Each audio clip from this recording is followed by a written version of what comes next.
حضرت موسیٰ کلیم اللہ علیہ السلام کا زمانہ مبارکہ تھا، قحط پڑ گیا، بارش نہیں ہوتی۔ ہم لوگ نا اب تو خیر ہمارے پاکستان میں تو ٹیبل ٹاک ہوتی ہے، ٹاک شو ہوتے ہیں، ہمارے یہاں تو پتہ کیا جاتا ہے کہ بارش ہو کیوں نہیں رہی، پھر اس میں یہ ہوتا ہے کہ دھواں بڑا چڑھ گیا ہے، حالات بڑے خراب ہیں، فلاں ایسے ہو گیا قحط کا۔ ہم تو اسباب تلاش کرتے رہتے ہیں نا جی، فوق بہت زیادہ ہے، فلاں چیز ایسے ہے، فلاں چیز ایسے، ہم تو یہ تلاش کرتے رہتے ہیں۔ وہ لوگ یوں نہیں کرتے تھے، وہ سیدھے جا کے مصلوں پہ بیٹھتے تھے، اس لیے کہ وہ کہتے تھے جب رب چاہتا ہے تو پھر کوئی چیز کسی چیز کو روک سکتی، وہ سیدھے مصلے پہ بیٹھتے۔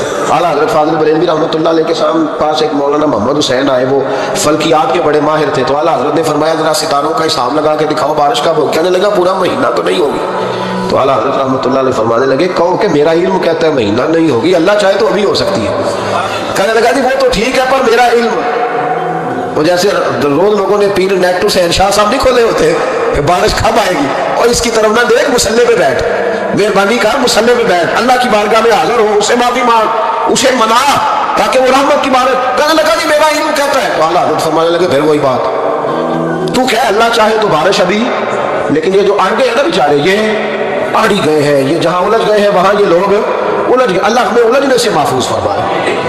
تو اعلیٰ حضرت اٹھے تو فرمایا ٹائم کیا ہوا ہے گھڑی پہ؟ کہنے لگا جی 12۔ تو اعلیٰ حضرت نے گھڑی گھمائی، اب کیا بج گیا؟ کہنے لگا 4 بج گئے۔ فرمانے لگے بج گئے نا 4؟ کہنے لگا جی آپ نے گھڑی گھما کیوں دی ہے؟ فرمانے لگے اللہ بھی جب چاہے تو ستارے گھما دیتا ہے، اللہ بھی ستارے گھما دیتا ہے بارش۔ کہنے لگا جی وہ تو ٹھیک ہے پر مہینہ نہیں ہو سکتی، اڑا ہوا بندہ اس کا کوئی علاج ہے جو اڑ جو جائے، اس کے لیے قرآن کہتا ہے وَإِذَا خَاطَبَهُمُ الْجَاهِلُونَ قَالُوا سَلَامًا، اسے سلوٹ کرو دور سے، اسے کہا تو جان اور تیرا۔ کہنے لگا جی ہو نہیں سکتی پورا مہینہ۔ فرمانے لگے یار تو جا اپنا کام کر۔ وہ شخص کہتا میں نے دروازہ کھولا اعلیٰ حضرت کا، کمرے سے باہر نکلا تو تیز بارش ہو رہی تھی، واپس آیا تو میں نے کہا احمد رضا یہ عقیدہ کہاں سے لیا ہے؟ فرمایا دروازہ مصطفیٰ سے لیا صلی اللہ علیہ وسلم۔ تو یاد رکھے کہ اللہ کو منانا چاہیے، استغفار کرنا چاہیے، اس کی برکات۔ حضرت موسیٰ ساری قوم کو لے کے نکل گئے، آؤ بھائی میدان میں اللہ کی بارگاہ میں استغفار کریں اور بارش کا سوال کریں، بارش مانگے۔ جب باہر نکلے دیر تک دعائیں ہوتی رہی تو حضرت موسیٰ علیہ السلام کو رب کریم نے وحی فرمائی کہ موسیٰ آپ کی قوم میں ایک شخص ہے جس کو 40 سال ہو گئے نافرمانی کرتے، اس نے رب سے صلح نہیں کی۔ کتنے لوگ ہیں؟ ایک، اور 40 سال سے وہ نافرمان ہے، اس کو مجمع سے نکال دو بارش ہو جائے۔ اگر ایک گناہ گار کی وجہ سے بارش رک جاتی ہے، اور جہاں دروازے کھلے ہوئے ہوں، جہاں تنہائیاں خوفناک ہو، اور جہاں تباہی اتری ہوئی ہو، اور جہاں لوگ کروڑوں روپیہ مال ہڑپ کر گئے ہوں، اور جہاں علماء کو ہاتھ کڑیاں لگا کے ٹھنڈی زمینوں پہ لٹا دیا جائے، اور قوم کہہ رہی ہو اچھا ہوا اچھا ہوا، اور لوگ پھبتیاں اڑا رہے ہوں، مذاق کر رہے ہوں، تو پھر اس قوم پہ کس طرح کر کے فضل الہی۔ اور یہ مولوی کا معاملہ نہیں، یہ تو ممبر رسول کا معاملہ ہے۔ میرے مصطفیٰ نے یہ نہیں کہا پیر میرا وارث ہے، حضور نے فرمایا عالم میرے دین کے وارث ہے۔ ہاں حضور نے فرمایا جس نے عالم کے چہرے کا دیدار کیا سمجھے میں نے اپنے نبی کی زیارت کی ہے۔ لیکن یہاں تو خیری عنوان نہیں، ورنہ میں اس پر جاتا۔ تو کہا ایک بندہ ہے 40 سال سے اللہ کی نافرمانی کر رہا ہے، وہ اگر نکل جائے تو بارش ہو جائے گی۔ حضرت موسیٰ نے اعلان کر دیا بھی ایک شخص ہے، وہ اگر نکل جائے تو بارش ہو جائے گی۔ پتہ تو ہوتا ہے نا سب کو، مجھے بھی پتہ ہے کہ میں اندر سے کیسا ہوں، اور آپ کو بھی خبر تو ہوتی ہے نا جی۔ جب بات ہو رہی ہوتی ہے تو پھر پتہ تو چلتا ہے نا کہ بات کہاں جا کے سیٹ ہو رہی ہے، پتہ چلتا ہے نا۔ اسے بھی چل گیا پتہ، اب اندر ہی اندر رونے لگا۔ اور دیکھو امام راضی اور امام غزالی دونوں نے لکھا ہے کہ اس درد سے رویا، اس درد سے کہ ادھر والے کو بھی پتہ نہ چل جائے، مجمع کے اندر کھڑا ہے اور ادھر والے کو بھی استغفار، دیکھو ادھر والے کو پتہ نہ چل جائے اور ادھر والے کو بھی کہیں ہجوم میں غم میں بھی توہین نے ضبط غم نہ ہوئی۔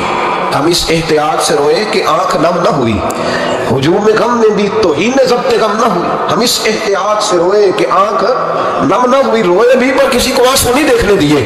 اب اس درد سے کہتا ہے اللہ تو معاف کرنے والا ہے نا، تو معاف کرتا ہے، پردہ پوشی کرتا ہے۔ اور مالک اگر لوگوں کو پتہ چل گیا تو میرے تو بچوں کا بھی جینا حرام کر دے، یا اللہ میری تو آنے والی نسل بھی تڑپ کے وقت گزارے گی۔ مالک تو معاف کر دیا کرتا ہے، لوگ نہیں معاف کرتے۔ اے اللہ یہ میری خوبیاں بھول جائیں گے، میری خامیوں پر بات، مالک میں یہ ذلت نہیں برداشت کر سکتا، فضل فرما۔ حضرت موسیٰ نے دوبارہ اعلان کیا نکلتے ہو کہ نہیں نکلتے؟ پھر تڑپا خداوندا مجھے بے آبرو نہ کر، یہ ذلت اور رسوائیاں یہ نہیں برداشت ہوتی۔ اللہ درگزر۔ حضرت موسیٰ نے تیسرا اعلان کیا نکلتا ہے یا میں پھر اس کا نام لوں؟ اللہ سے پوچھ کے نام لوں، اس کا بتاؤ کون ہے؟ اب تو تڑپ گیا، کہنے لگا مالک میں تیری بارگاہ میں استغفار کرتا ہوں، آئندہ نہیں کرتا، آئندہ نہیں کرتا۔ یہ لفظ ادا کیے، بندہ کوئی بھی نہیں نکلا، رب کریم نے بارش عطا کر دی، تیز بارش، جب برسی نا تیز بارش، لوگ تو بھی دیکھ کے دوڑ گئے تو حضرت موسیٰ کہنے لگا یا اللہ مجھے بھی تو بتا، تو نے کہا تھا کہ جب تک بندہ نہیں نکلتا بارش نہیں ہوگی، تو نکلا کوئی بھی نہیں، بارش ہو گئی، ماجرا کیا ہے؟ تو رب کریم نے فرمایا موسیٰ بس اس نے مجھ سے صلح کر لی، اس نے مجھ سے صلح کر لی۔ اور امام غزالی نے لفظ لکھے، حضرت موسیٰ نے پوچھا، حالانکہ اللہ اپنے نبیوں کو غیب کے خزانے دیتا ہے، پوچھا کہ اللہ مجھے اس کا نام بتا دے، تو رب کریم نے فرمایا موسیٰ جب گناہ گار تھا تب نہیں کسی کو بتایا، جب پاپی تھا تب نہیں بتایا، جب مجرم تھا تب نہیں بتایا، اب کیسے بتا دوں؟ فرمایا اس کی میری صلح ہو گئی ہے، اور فرمایا جو بارش نہیں نہ ہو رہی تھی وہ بھی اس کی وجہ سے نہیں ہو رہی تھی، اب جو ہوئی ہے نا تو یہ بھی اسی کی وجہ سے ہوئی ہے، یہ بارش اب جو ہوئی ہے تو یہ بھی اس گناہ گار کے سبب سے۔ اپنی راتیں اللہ کے ساتھ گزارے، مصلی پہ بیٹھے، میرے صاحب رحمۃ اللہ علیہ سے جب کوئی کہتا نا کہ بڑا پریشان ہوں تو کچھ بتائیں، تو فرماتے آج رات مصلی پہ بیٹھ کے اپنے رب سے بات کرنا، میں بھی بات کروں۔ بندوں کو دکھ بتانے سے عزت میں کمی آتی، اور اگر اللہ کو بندہ اپنے دکھ بتائے تو اللہ عزتیں بڑھا دیتا ہے۔ ترمذی شریف کی حدیث ہے، نبی پاک علیہ السلام نے فرمایا اگر تو دنیا داروں کو دکھ بتائے گا تو اللہ تجھے غنی نہیں کرے گا، اور اگر تو اپنے رب کو بتائے گا تو اللہ بڑی جلدی تجھے دنیا سے بے نیاز کر دے، تجھے لوگوں کی ضرورت نہیں رہے گی۔ استغفار کرے، کثرت سے کرے، ذوق سے کرے، مصلی آباد رکھے۔